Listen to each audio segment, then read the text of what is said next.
Good morning दोस्तों, स्वागत है आप सबका जीएस क्लासेस यूट्यूब चैनल पे, जिसमें हम पढ़ेंगे आज ज्योग्राफी में हम सबसे पहले इंडियन ज्योग्राफी कंप्लीट करेंगे, फिर हम वर्ल्ड ज्योग्राफी पर आएंगे। कुछ लोगों ने ज्योग्राफी पहले पढ़ रखी होगी, वो लोग यहाँ पर आज रिवाइज करेंगे। कुछ लोग जिन्होंने नहीं पढ़ा है वो हमारे साथ आज नोट्स बना के पूरा अच्छे से कवर करते चलेंगे। मैं पूरा बेसिक से समझाने की कोशिश करूँगी, फिर भी अगर कुछ छूट जाता है तो आप प्लीज़ कमेंट सेक्शन में कमेंट करके मुझे बता सकते हैं। ठीक है, आइए स्टार्ट करते हैं आज का फर्स्ट सेशन ज्योग्राफी में बिल्कुल बेसिक से स्टार्ट कर रही हूँ। जिन्होंने पहले नहीं पढ़ा उन्हें भी समझ में आएगा। जियोग्राफी जो वर्ड है वो कहाँ से लिया गया है, सबसे पहले ये देखेंगे हम। जियोग्राफी जो वर्ड है वो जियोग्राफिया से बना है। कहाँ से बना है? जियोग्राफिया से। और ये जियोग्राफिया जो वर्ड है ये एक यूनानी शब्द है। कैसा शब्द है? एक यूनानी शब्द है। ठीक है, जियोग्राफिया एक यूनानी शब्द है। ये शब्द है तो किसी ने प्रयोग भी किया होगा। सबसे पहले किसने प्रयोग किया है? तो जियोग्राफिया शब्द सबसे पहले इरेटोस्थनीज नामक एक यूनानी विद्वान थे जिन्होंने सबसे पहले इसका प्रयोग किया था। किसने प्रयोग किया था? जियोग्राफिया शब्द का सबसे पहले प्रयोग किया था इरेटोस्थनीज ने। इरेटोस्थनीज ने सबसे पहले इसका प्रयोग किया था। ये कौन थे? ये एक यूनानी विद्वान थे। कौन थे? यूनानी विद्वान। इन्हें ही क्या कहा जाता है? Father of geography. Father of geography किसे कहा जाता है? इरेटोस्थनीज को। ये क्वेश्चन पूछा गया है प्रीवियस ईयर में कि फादर ऑफ जियोग्राफी किसे कहा जाता है। मैंने इसमें स्टार लगा दिया है क्योंकि ये प्रीवियस ईयर में पूछा गया है। क्या क्वेश्चन था? Father of geography. तो क्या बताएंगे आप सब? इरेटोस्थनीज को ही फादर ऑफ जियोग्राफी कहा जाता है। किसको कहा जाता है? इरेटोस्थनीज को ही फादर ऑफ जियोग्राफी कहा जाता है। उसके बाद आते हैं सेकंड क्वेश्चन पे। एक और क्वेश्चन यहीं से पूछा जाता है कि आधुनिक भूगोल के जनक कौन है? आधुनिक भूगोल के जनक कौन है? तो क्या बताएंगे आप सब? आधुनिक भूगोल के जनक क्या बताएंगे? कौन है? अलेक्जेंडर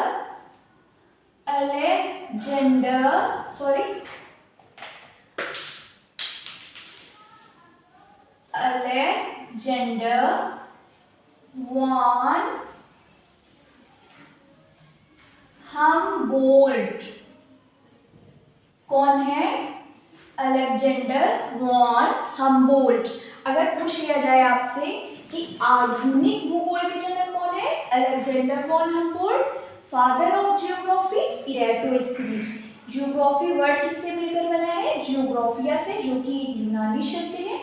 इरेटोस्थनीज ने इसे 3वीं शताब्दी में शब्द प्रयोग किया था।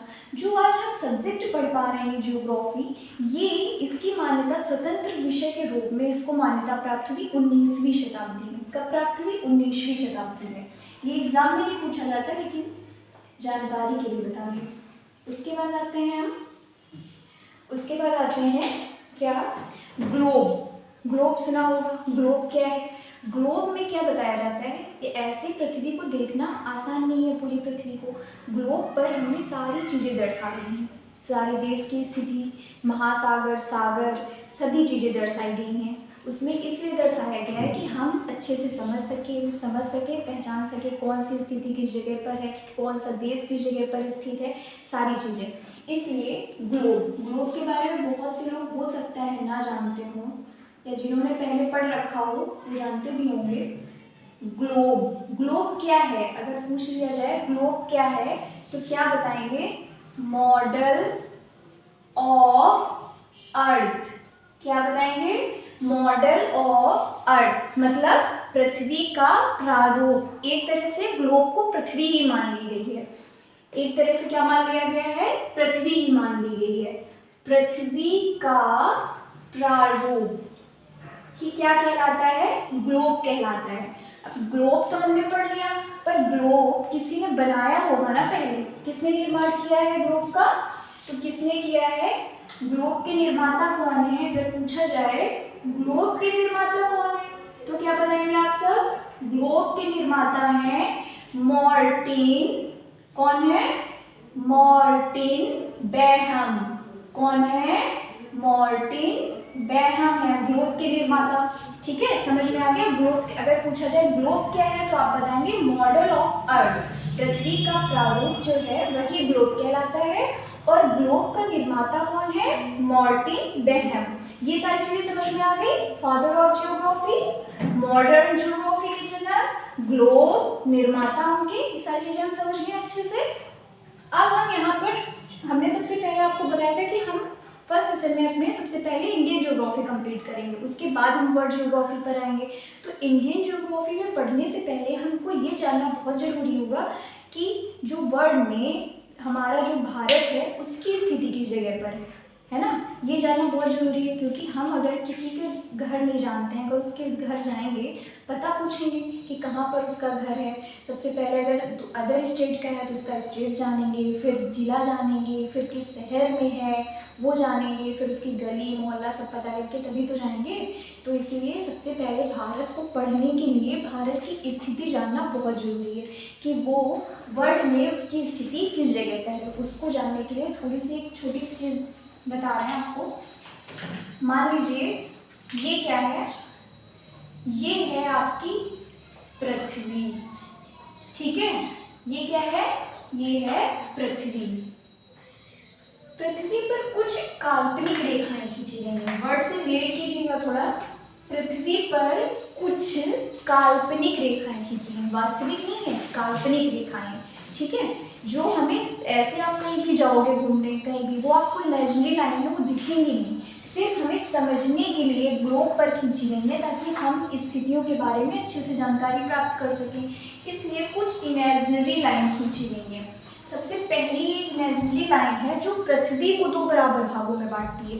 पहली इमेजिनरी लाइन जो है वो पृथ्वी को दो बराबर भागों में बांटती है। वो कौन सी इमेजिनरी लाइन है देखते हैं। एक जो रेखा है ये, इसको क्या बोलते हैं? 0 डिग्री अक्षांश रेखा। क्या बोलते हैं? 0 डिग्री अक्षांश रेखा। इसके ही अन्य नाम है, इसके ही क्या है? अन्य नाम है। कौन कौन से अन्य नाम है? इसको कहा जाता है भूमध्य रेखा और विषुवत रेखा। 0 डिग्री अक्षांश रेखा के ही अन्य नाम है जिसे कहा जाता है भूमध्य रेखा और विषुवत रेखा। इनको अन्य नाम से जाना जाता है। किन नामों से जाना जाता है? और क्या कहा जाता है इसको? भूमध्य रेखा, भूमध्य रेखा और विषुवत रेखा। अगर कोई पूछ दे 0 डिग्री को अन्य किन नामों से जाना जाता है तो क्या बताएंगे? भूमध्य रेखा, विषुवत रेखा और 0 डिग्री। 0 डिग्री ये जो अक्षांश रेखा है ये कैसी है? एक इमेजिनरी लाइन है। कैसी है? एक काल्पनिक रेखा है। और ये क्या करती है? ये पृथ्वी को दो बराबर भागों में बांटती है। क्या करती है? पृथ्वी को दो बराबर भागों में बांटती है। जब गोले को हम दो बराबर भागों में बांट देते हैं तो ऊपर का आधा भाग क्या कहलाता है? गोलार्ध, मतलब गोले का आधा भाग। नीचे का क्या भाग कहलाता है? वो भी गोलार्ध कहलाता है। जो ऊपर का भाग होगा उसको क्या बोलेंगे? उत्तरी गोलार्ध। क्या बोलेंगे? उत्तरी गोलार्ध। क्या बोलेंगे? उत्तरी गोलार्ध। और जो नीचे का पार्ट है उसको क्या बोलते हैं? दक्षिणी गोलार्ध। क्योंकि हम सबने दिशाएं पढ़ रखी हैं।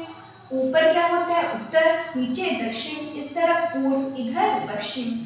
और यहाँ पर हो गई ये हो गया आपका सेंटर, पृथ्वी का सेंटर।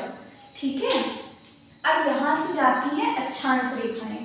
क्या होती है? अभी हम आपको अक्षांश देशांतर नहीं पढ़ा रहे हैं, ये सिर्फ भारत की स्थिति के बारे में थोड़ी जानकारी के लिए ये पढ़ा रहे हैं। जब आगे हम पढ़ाएंगे अच्छे से पूरा विस्तार से अक्षांश क्या होती हैं, देशांतर क्या होती है, वो सब आपको आगे पढ़ाया जाएगा, उसके लिए परेशान मत होइएगा। यहाँ से ये रेखाएं जो हैं ये समानांतर होती हैं। कैसी होती हैं? पैरेलल होती हैं। ठीक है, ये कौन सी रेखाएं हैं? ये अक्षांश रेखाएं हैं। अक्षांश रेखाएं कौन सी रेखाएं हैं? अक्षांश रेखाएं। कौन सी रेखाएं हैं? अक्षांश रेखा।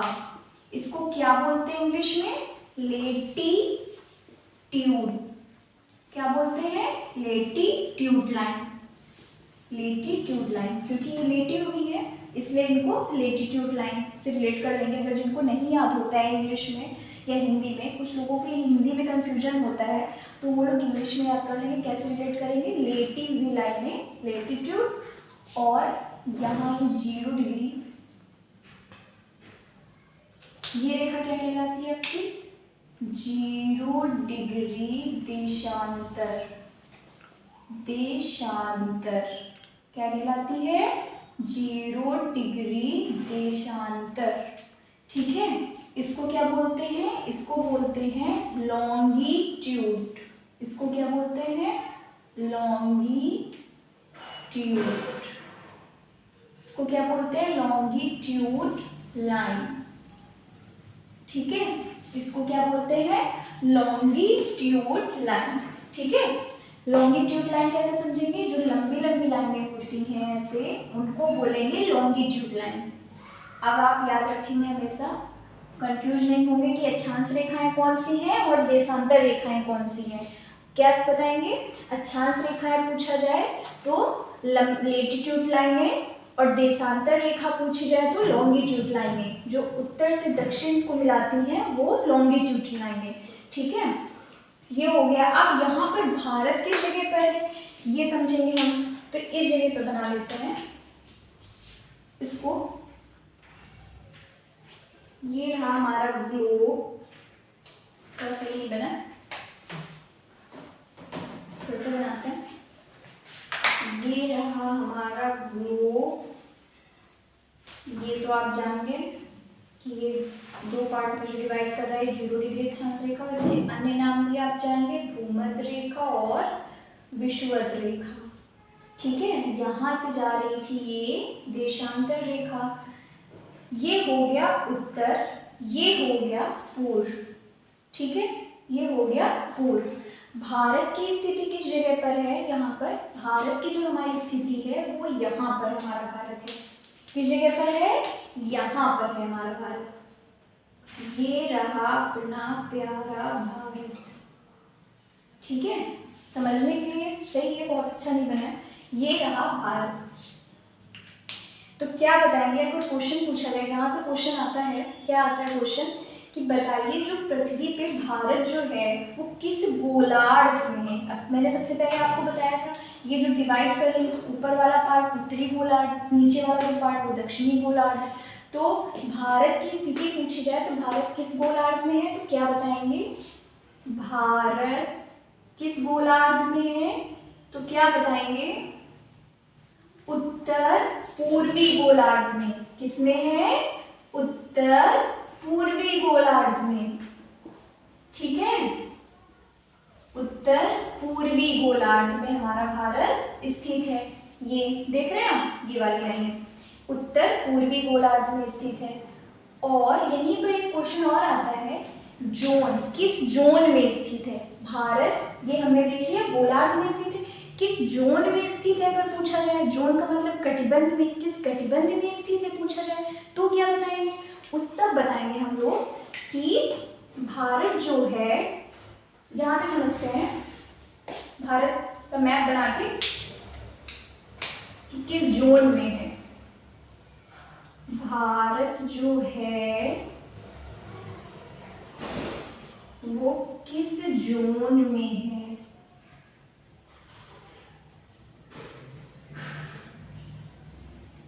ठीक है, जैसे यहां से एक बीच से रेखा जा रही थी 0 डिग्री अक्षांश रेखा, ये पृथ्वी को 2 बराबर भागों में बांट रही थी, वैसे ही भारत को भी 2 बराबर भागों में रेखा बांटती है। कौन सी रेखा बांटती है? भारत को 2 बराबर भागों में। तो क्या बताएंगे? भारत को 2 बराबर भागों में बांटती है कर्क रेखा। कौन सी रेखा? कर्क रेखा। कर्क रेखा, इसको क्या कहते हैं? Tropic of cancer. इसको क्या कहते हैं? Tropic of cancer. Tropic of cancer जो है वो भारत को दो बराबर भागों में बांटती है। जो भूमध्य रेखा है वो पृथ्वी को दो बराबर भागों में बांटती है, इसमें कंफ्यूज मत होइएगा। अगर भारत है तो कर्क रेखा, पृथ्वी है तो भूमध्य रेखा। ठीक है, ये समझ में आ रहा है सबको? कोई डाउट, कोई भी पॉइंट ऐसा जो नहीं समझ में आ रहा है? तो चलिए आगे बढ़ते हैं अपना नेक्स्ट पॉइंट। आगे क्या बताते हैं? भारत जो है उसको दो पार्ट में डिवाइड करती है कर्क रेखा हमारी। जो दक्षिणी भारत है, दक्षिण भारत है, वो दक्षिण भारत जो है वो क्या है? वो है उष्ण कटिबंध। क्या है? उष्ण कटिबंध। जो उत्तर भारत है वो क्या है? वो उपोष्ण कटिबंध है। क्या है? उपोष्ण कटिबंध। अब अगर यही आपसे पूछ लिया जाए कि अब बताइए भारत किस कटिबंध में स्थित है, किस जोन में स्थित है, तो क्या बताएंगे आप? भारत किस जोन में स्थित है, तो क्या बताएंगे? भारत जो है उष्ण व उपोष्ण कटिबंध में स्थित है। उष्ण व उपोष्ण कटिबंध में। उष्ण कटिबंध को क्या कहते हैं? ट्रॉपिकल। उपोष्ण कटिबंध को क्या कहते हैं? उपोष्ण कटिबंध। उष्ण कटिबंध और उपोष्ण कटिबंध किस जोन में स्थित है? उष्ण व उपोष्ण कटिबंध में स्थित है। ठीक है, यहां से आपको कितने क्वेश्चन मिले? अब रिवाइज कर लेते हैं एक बार। कितने क्वेश्चन मिले? पहला जियोग्राफिया शब्द, जियोग्राफी यूनानी शब्द है। सबसे पहले प्रयोग इरेटोस्थनीज ने किया। ये कौन थे? एक यूनानी विद्वान थे जिन्हें ही फादर ऑफ जियोग्राफिया कहा जाता है, मतलब फादर ऑफ जियोग्राफी कहा जाता है। आधुनिक भूगोल का जनक पूछा जाए, अलेक्जेंडर को कहा जाता है, अलेक्जेंडर वॉन हम्बोल्ट को। उसके बाद ग्लोब मॉडल ऑफ अर्थ, निर्माता मॉर्टिन बेहम। ये जो रेखाएं हैं ये काल्पनिक रेखाएं हैं। इसमें से एक काल्पनिक रेखा जो है वो पृथ्वी के बीचों बीच से होकर गुजरती है, जो पृथ्वी को क्या करती है? दो बराबर भागों में बांटती है। क्या करती है? दो बराबर भागों में बांटती है। ऊपरी वाला उत्तरी गोलार्ध, नीचे वाला दक्षिणी गोलार्ध। ऊपर क्या है? नॉर्थ पोल है, नीचे क्या है? साउथ पोल है। ठीक है, उसके बाद भारत की स्थिति किस जगह पर है? उत्तरी गोलार्ध और पूर्वी गोलार्ध के बीच में। कहाँ पर है? उत्तरी गोलार्ध और पूर्वी गोलार्ध के बीच में भारत की स्थिति है। ये क्वेश्चन पूछा जाता है कि भारत की स्थिति बताइए उत्तर पूर्वी गोलार्ध में। कटिबंध पूछा जाए तो जैसे ये पृथ्वी को दो बराबर भागों में बांटती, वैसे एक रेखा जो है वो कर्क रेखा को दो बराबर भाग कर्क रेखा जो है वो भारत को दो बराबर भागों में बांटती है। तो जो दक्षिण का पार्ट है वो उष्ण, जो ऊपर का पार्ट है वो उपोष्ण कहलाता है। तो जोन यानी कटिबंध उष्ण व उपोष्ण कटिबंध। भारत किस जोन में स्थित है? उष्ण व उपोष्ण कटिबंध में। अब हम इससे आगे चलते हैं और देखते हैं कि भारत जो है वो किस महाद्वीप पर स्थित है। हमारे संसार में 7 प्रकार के महाद्वीप पाए जाते हैं, तो भारत भी किसी न किसी महाद्वीप पर स्थित होगा। तो उसमें से भारत किस महाद्वीप पर स्थित है वो देखेंगे हम। इसको इरेज कर दे रहे हैं, यहाँ से देखेंगे कि भारत किस महाद्वीप पर स्थित है। महाद्वीपों में सबसे बड़ा महाद्वीप कौन सा है? एशिया महाद्वीप। सबसे बड़ा महाद्वीप कौन सा है? एशिया महाद्वीप। तो भारत भी एशिया महाद्वीप के दक्षिण में स्थित है। कहाँ पर स्थित है? एशिया महाद्वीप के दक्षिण में। भारत एशिया महाद्वीप के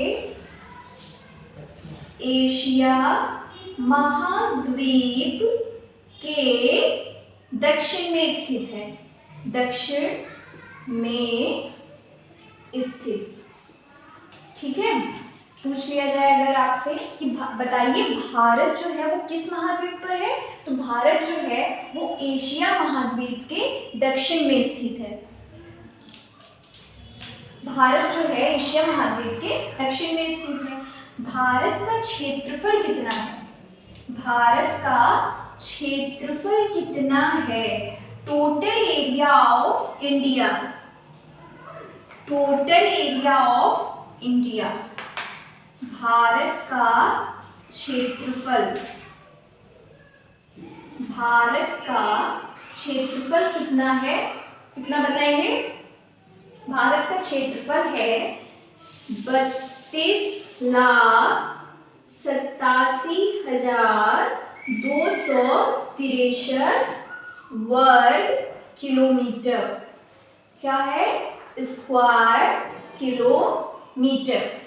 ठीक है, एक चीज आप ध्यान रखेंगे, ऑप्शन में ये तो चारों सेम देते हैं लेकिन यहाँ पर बदल देते हैं, तो हमेशा याद रखेंगे कि ये जो है ये किलोमीटर स्क्वायर ही होगा। ये क्या होगा? किलोमीटर स्क्वायर ही होगा, ये हमेशा याद रखिएगा। ये तो सेम रखेंगे ऑप्शन में चारों में, लेकिन यहाँ पर चेंज कर देते हैं।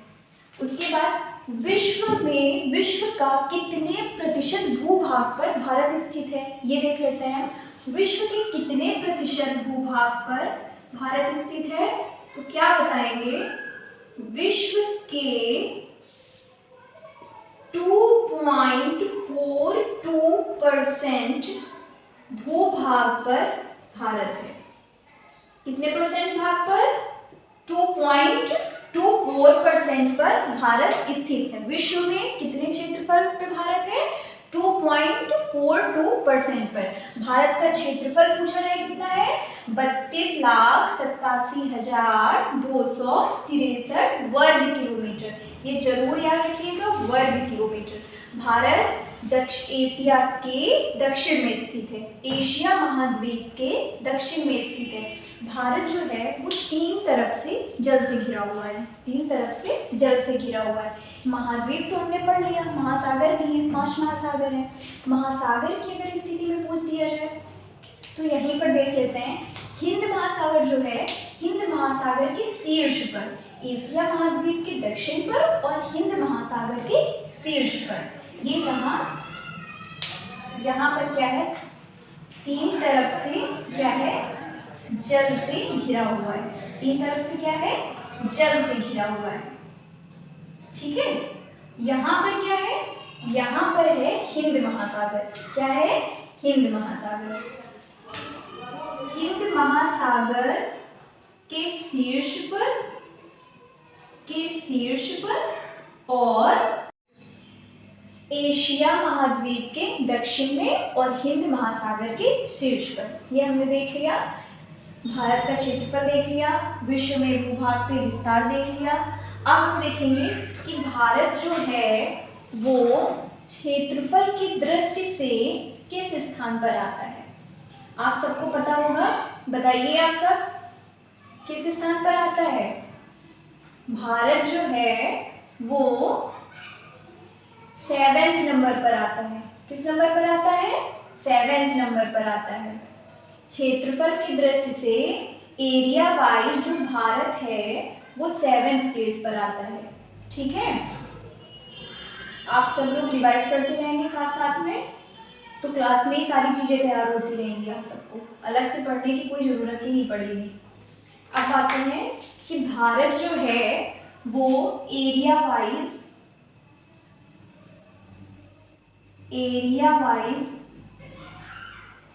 किस नंबर पे है इंडिया? इंडिया का प्लेस कौन सा है? 7वें प्लेस। 7th लार्जेस्ट कंट्री है अपना भारत। ठीक है, 7th लार्जेस्ट कंट्री है अपना भारत। 7th लार्जेस्ट कंट्री तो अपना भारत है। तो इससे पहले भी कोई रहे होंगे, वो कौन से हैं वो देखते हैं। तो उसके लिए एक ट्रिक है, आप सबने हो सकता है पहले पढ़ा हो। एक ट्रिक है, उसके माध्यम से बताएंगे। ट्रिक क्या है? रुक चीन अब आया भारत। ये है ट्रिक। रुक चीन अब आया भारत। इससे क्या हो गया? रुक से क्या हो गया? रूस। का से हो गया कनाडा। चीन तो लिखा हुआ है, आ से हो गया अमेरिका और बा से हो गया ब्राजील, आ से हो गया ऑस्ट्रेलिया, क्या हो गया ऑस्ट्रेलिया, और ये रहा अपना भारत 7वें नंबर पे। ठीक है, ये फर्स्ट नंबर पर है रूस, सेकेंड नंबर पर है कनाडा, थर्ड नंबर पर है चीन और फोर्थ नंबर पर है अमेरिका, फिफ्थ पे है ब्राजील, सिक्स पर ऑस्ट्रेलिया और 7वें पर है अपना भारत। कई बुक्स में ये दिया गया है थर्ड नंबर पर चीन और कई बुक्स में दिया गया है अमेरिका। ये बहुत कंफ्यूजन भी होता है कि चीन होगा थर्ड नंबर पे या अमेरिका, लेकिन एनसीईआरटी बुक में जो है उसमें अभी भी चीन ही है, उसमें कोई बदलाव नहीं किया गया, तो हम एनसीईआरटी बुक के बेस पे ही चीन को ही थर्ड नंबर पर रखेंगे। ठीक है, अब इसमें कोई कंफ्यूजन मत होइएगा कि चीन रखेंगे या अमेरिका, अमेरिका फोर्थ नंबर पर ही है, जो चीन है वो थर्ड नंबर पर है, इसमें बिल्कुल कंफ्यूज मत होइएगा और ये ट्रिक से आपको बहुत आसानी से याद हो जाएगा। फर्स्ट नंबर पे रूस, सेकेंड नंबर पे कनाडा, थर्ड नंबर पे चीन, फोर्थ पे अमेरिका, फिफ्थ पे ब्राज़ील, सिक्स पे ऑस्ट्रेलिया और 7 पे है अपना भारत। ये तो पूछ लिया जाता है। एक क्वेश्चन और पूछते हैं कि 8th नंबर पर कौन सा है।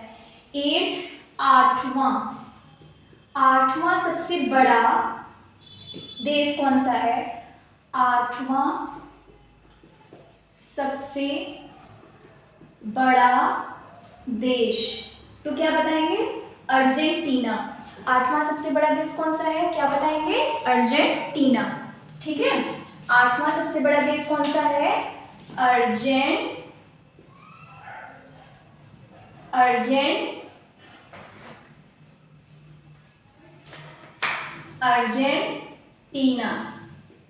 ठीक है, 8वां सबसे बड़ा राज्य है अर्जेंटीना। अब सारे याद हो गए। एरिया वाइज इंडिया की क्या है प्लेस, 7th प्लेस पे है, 7th लार्जेस्ट कंट्री है। ट्रिक से रूस फर्स्ट नंबर पे है, 7th नंबर पे है भारत, 8th नंबर पे है अपना ऑस्ट्रेलिया। ठीक है, और पॉपुलेशन वाइज पूछ लिया जाए तो किस नंबर पे है। पॉपुलेशन वाइज अपना जो भारत है वो 2nd नंबर पर है। पॉपुलेशन वाइज किस पे है, 2nd नंबर पे है। ठीक है, आज हमने ये सारी चीज़ें पढ़ ली, किस गोलार्ध में है, किस जोन में है, किस महाद्वीप पे है, कितना एरिया है, विश्व में कितने % पे है, किस हिंद महासागर के शीर्ष पे है, कौन सी रेखा गुजरती है, ये सारी चीज़ें हमने पढ़ी। एरिया वाइज भी हमने देख ली कौन सी स्थिति है। आगे का सेशन, आगे की जो चीज़ें हैं वो नेक्स्ट सेशन में की जाएंगी। आज के लिए कोई भी क्वेरी, कोई भी डाउट हो इससे रिलेटेड आप कमेंट बॉक्स में कमेंट कर सकते हैं। ठीक है, ओके, थैंक यू, जय।